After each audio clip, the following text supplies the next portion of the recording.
Hello and welcome to this video about the Treaty of Paris 1763 versus the Treaty of Paris in 1783.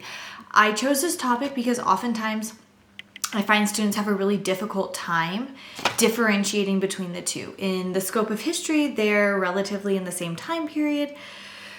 And they have the same name, and it just makes it really difficult for some of my students to understand the big differences. However, there are significant differences and they do matter moving forward. So starting off with the Treaty of Paris in 1763, this is going to be very significant because it's going to bring an end to the French and Indian War, or if you are looking at it in the context of world history, you might refer to it as the 7 Years' War. However, in US history, we generally refer to it as the French and Indian War, and we really tend to focus on that North American French and Indian War theater, and we really kind of disregard the rest of it. Consequently, from the end of the French and Indian War, we see Britain acquire Canada. Previously, it had been partially held by the British and partially held by the French, which is why you still see some French-speaking portions of Canada even to the present day. It's also going to result in the change of ownership in Spain. In Cuba, and it's going to allow the Spanish to gain control of Cuba, and this will be important moving forward when we talk about the Spanish-American War, but we're not there yet. And ironically enough, that brings about a third Treaty of Paris, but that is generally a second semester, either APUSH history or if you're taking a college survey course, that's covered in the second semester. So we're going to leave that one alone for right now. And lastly, the Treaty of Paris in 1763 allows the French to keep their island portions in the Caribbean.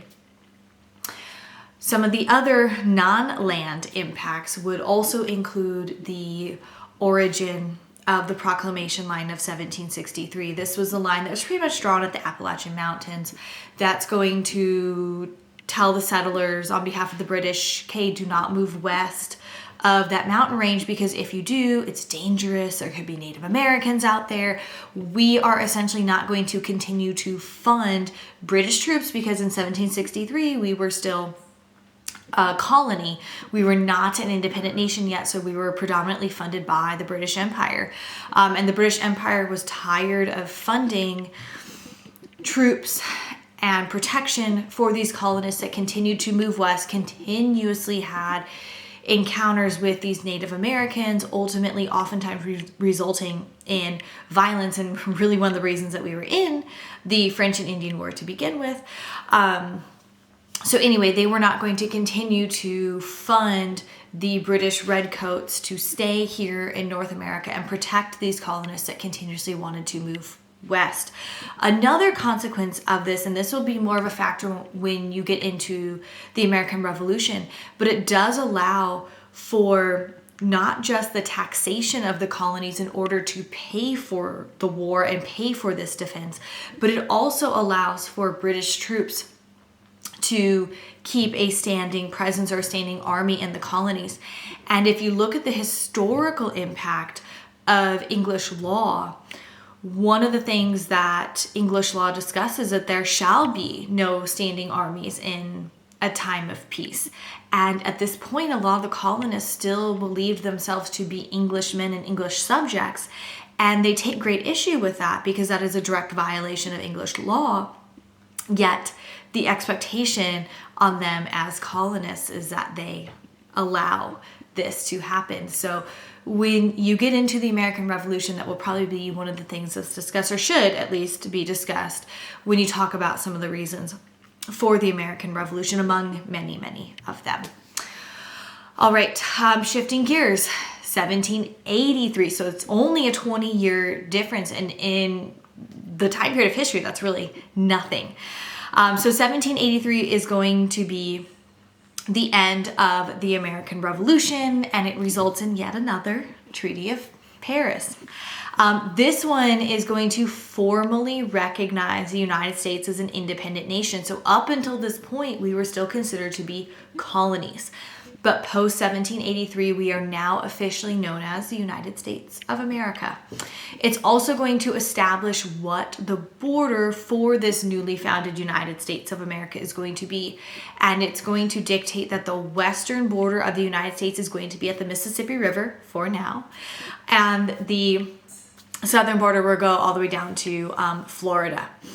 So that's essentially going to be the original borders of the United States. Now, as we all know, that does not retain because obviously we have a lot of land acquisition that happens post 1783, but that is a whole entire separate subject.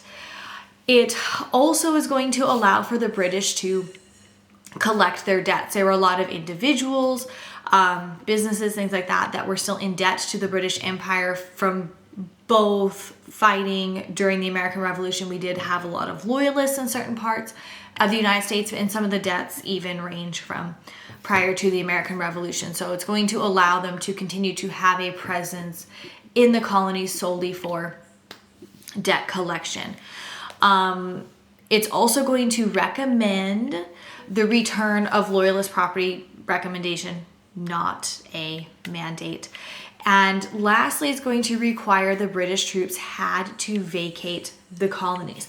Now, this will be something that will become problematic in the 1790s, early 1800s. These will be separate subjects. But the short version is that the British troops do not immediately leave, which, as you can imagine, this is going to cause problems between the colonists, or now the Americans, and the British Empire. So that about wraps it up for the major differences between the Treaty of Paris in 1763 and the Treaty of Paris in 1783. So hopefully if you're taking the APUS history exam or you're in a survey level college course, that will help you differentiate the major differences between these two peace agreements. If you have any questions or if there's anything that you would like to see in future videos, feel free to leave comments down below, and I will do my best to bring you content that you like.